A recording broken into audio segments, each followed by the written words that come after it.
Magandang araw sa inyo mga kababayan, Filipino-Canadians dito sa lungsod ng Calgary, Ward 5. Hindi ako maglalakas ng loob dito kung walang dahilan. Ako po ay nakatira sa Ward 5, Taradale Drive. At alam ko, sensitibo tayong lahat sa mga pangangailangan na kailangang mabigyan ng lunas o solusyon. At ngayon po, binigyan tayo ng karangalan para makapanayam ang matindi at mahusay na abogadong tumatakbo bilang konsehal dito sa Ward 5. Sundan ho natin ang panayam na ito. Ang pangalan ho niya ay ang abogadong si ARYAN SADAT. Tingnan ho natin kung ano ang masasabi niya sa mga bagay na ating itatanong sa ngalan ng ating mga kababayan, Filipino-Canadian sa Ward 5. Hello, good day ARYAN. Would you please describe your previous work in the community, specifically in the Filipino-Canadian community, and how these experiences qualify you for a position on the City Council? Well, first of all, I would like to take this opportunity to thank PInoy TV Alberta for allowing me this opportunity to reach out to our Canadian Filipino community in Ward 5. By way of introduction, my name is ARYAN SADAT. I'm a lawyer by profession. And speaking of the Filipino community, they're very close to me. I have been involved with different activity, as you can witness this as well, Alvi. And it's more than one that for me to name. All I can say is that I feel myself to be part of the Filipino community, as they have always stood with me. And I look forward to their support. And now, answering your questions, we've been involved with Lions Club, Filipino Lions Club, and also the high classes that the seniors, Filipino Seniors Club, and anything and everything on a daily basis when they required my services as a lawyer. I think those are the achievements that I had, and of course, that's with the blessing of our Filipino community. Very well said. Allow me if I say that ARYAN SADAT has been an adopted son of the Filipino-Canadian community, especially the seniors. Well, he is loved because of his compassion. Second question, dear ARYAN. Has there been any decision that you have taken a part of, and this decision, if you are able to give one, gave you an experience that you can utilize once you are sitting in the City Council of Calgary? Again, my experience, as you know, I'm a lawyer. So every day, case by case, I'm dealing with different scenarios. So I believe my experience as a lawyer will be a good asset for us to move forward and go and be your voice on council. I have the communication skills, I have the legal skills, and I have the knowledge of the law to how to execute and get the job done. So I believe my background as a lawyer will give us that boost to get there and be a strong voice for all of us. I would always act as a pro bono interpreter whenever I or we in the Filipino-Canadian community refer someone who is in a dilemma that has something to do with the law. All right, thank you very much, ARYAN. And we also have our way of saying thank you. And this is the thing. We want you to take a seat because there will be more who will be in need of your services. Next question. I know for myself what a major issue in the city of Calgary, specifically in Ward 5, that needs to be addressed. If you can give us one or two, that would be great. Sure. As we all know, this issue with respect to the property tax. This year, we had a surplus of 225 million. In return, a 5.4% tax increase before June, and another 5.6 is coming up in November. Oh my God. So that's something that the residents are suffering. And the major concern that we have is the property assessment and the way the property tax are keep going increase day by day, despite the fact that we have surplus. And also, we're not getting the services. And if you look at Southwest, Southeast, Northwest, they're treated like a different.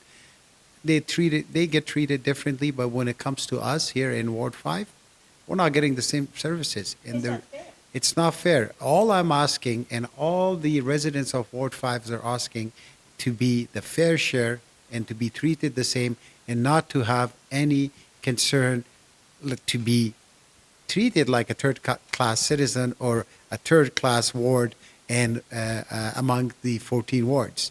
So it's simple.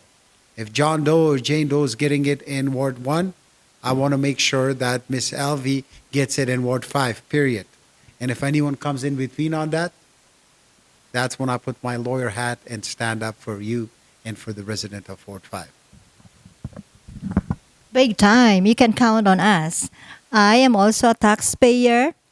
You know, even if we're getting our flat income being a senior resident, but still, we need to have an equal benefit. Another major concern that we have, and I'm speaking to the PInoy TV viewers, is safety. Look, safety is your right. It's not a privilege, and that's been taken away from us here in Ward 5. Now, with respect to safety, we have two concerns. One, traffic issue. The roads, how some people are driving, it's just not acceptable. And we need to do a traffic studies to see what we can do. We need speed bumps, speed breaker, lights, stop sign, anything we can to keep the area safe. And the second concern that's very concerning is we have the police headquarters here in Ward 5, but we're not getting the services. The crime rate is 17% high compared to other wards. And my question will be is why?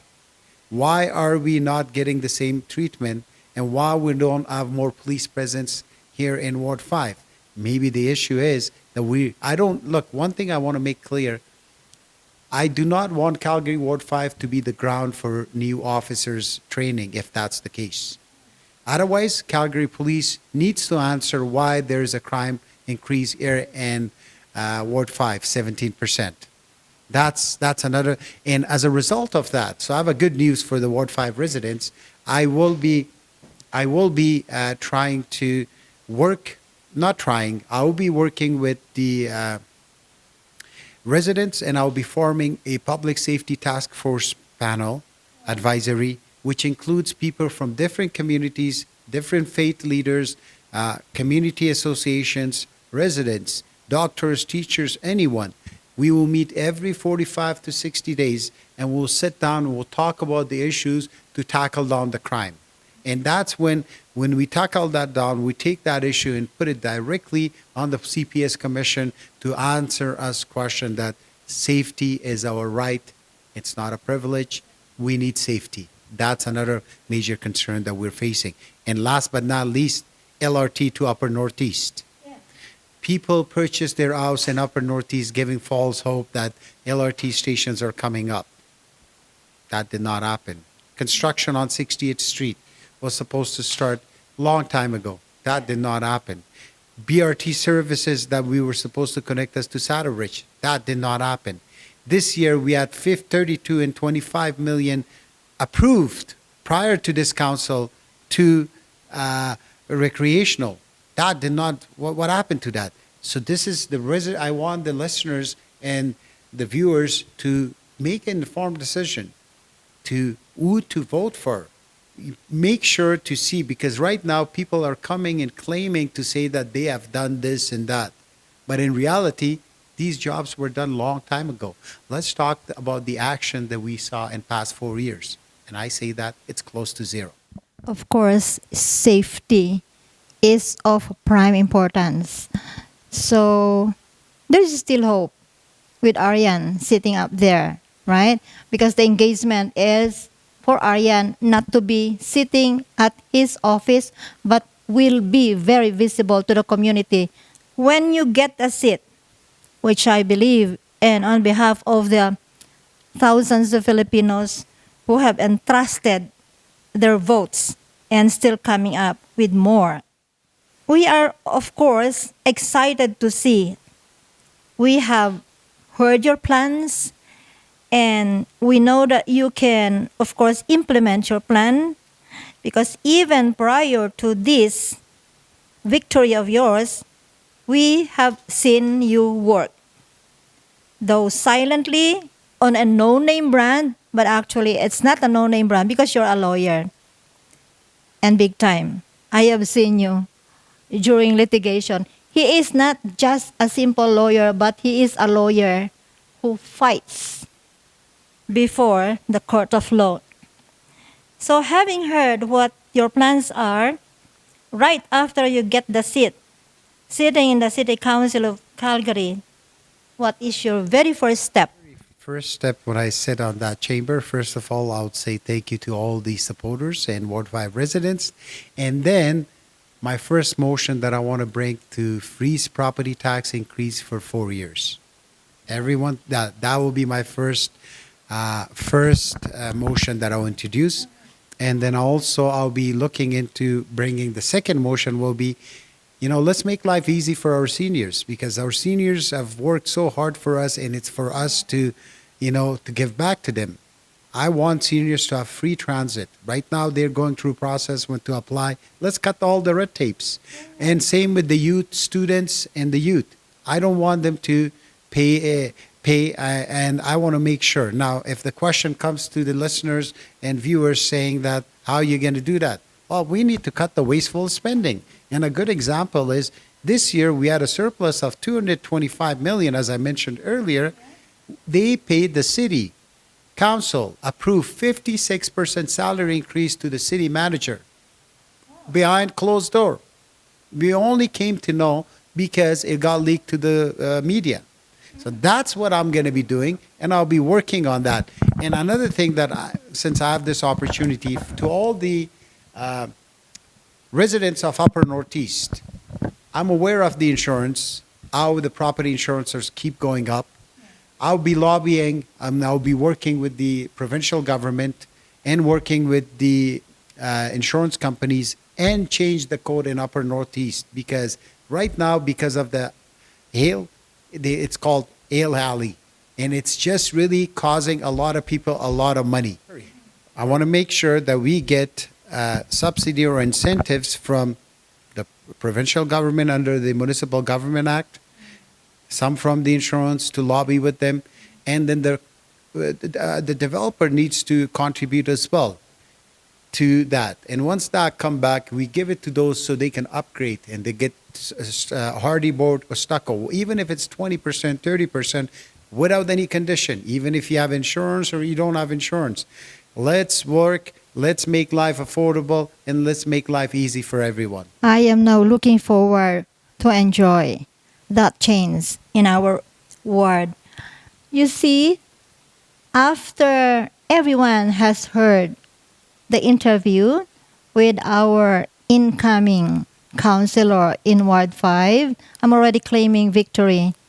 May God bless us all, because he is going to be the instrument for that great change in our riding. And if I were to describe our candidate, I hope you agree with me that his eloquence in speech, he communicates, he is well understood. He doesn't communicate without meaning. It is always meaningful, that makes you think. You don't have to decide the other way. Let's go for a sure vote. With ARYAN, we have a sure change.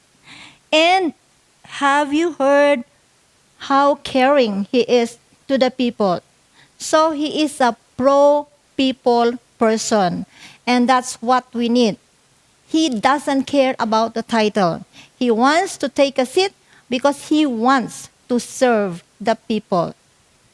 And don't get me wrong, it is not only within his riding. I have tried him.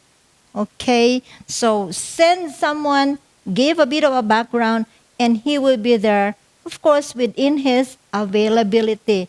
And that's what we need. He always welcomes. So he is very caring. And he's very resilient. He doesn't only spend time or cater to a group of people. This is a diversified community, and he knows the needs of all the people. Why? Because he doesn't deal only with his own people, but he deals with people from all walks of life. So his resilience is very, very obvious. And the problem-solving skill, that's what ARYAN SADAT means. He solves, so he listens, he makes plans, and he makes his decision, and he acts on his decision. Ladies and gentlemen, let's entrust our votes. Thank you for those who already voted during the advance polls, but for those who haven't yet, please make a right decision. Let's vote for ARYAN. And now, for his final words, I'm giving back the microphone to ARYAN SADAT. First of all, thank you for those kind words. I'm overwhelmed and I really appreciate that. I do want to take this opportunity to thank the Filipino community who always stood by me amongst the other communities here in Calgary. I believe the Filipino community's contribution is overwhelming, and it's to be give them as much as attention, as much as appreciation as possible. And that's what I'll be doing. And with respect to my final remarks, of course, when I get a mic, I talk as much as I could, but I'll keep it very simple. Look, the election is on October 20th. This election, you have a choice to make. You have a choice to make to go waste your vote for someone who's not delivered anything, or you want to vote for someone who ran twice but didn't give up and came back. Why? Because I care and I want to bring this change. And last but not least, keep in mind, what I'm asking is not more. It's not something that we're asking that we should not be getting it. This is our fundamental basic rights. All we are asking for Ward 5 that I'll be asking is same treatment as any other wards, same transit system, same infrastructure, and same planning. On October 20th, vote for ARYAN SADAT, and I believe my legal skills and my experience as a lawyer will help us to stand up for every single inch possible for our rights to move forward. And next year, this time, so we look back at this interview, we can proudly say that we voted for the right person who represented us, and you can proudly say that now it's time to change Calgary because we changed Ward 5. And that's what my plan. Once I fix Ward 5, because it's the most challenging ward, I'll be looking into to change Calgary. Thank you so much, and thanks for having me once again, PInoy TV, and all the board members. Thank you so much. Congratulations. Well deserving. Thank you very much. Well, this is not goodbye, but just a reminder, let's all go out and vote. One vote matters. That makes the difference. All right. Thank you so much. This is LV Valeroso Mateo of Calgary Ward 5. Thank you. My services as a lawyer, I think those are the achievements that I had, and of course that's with the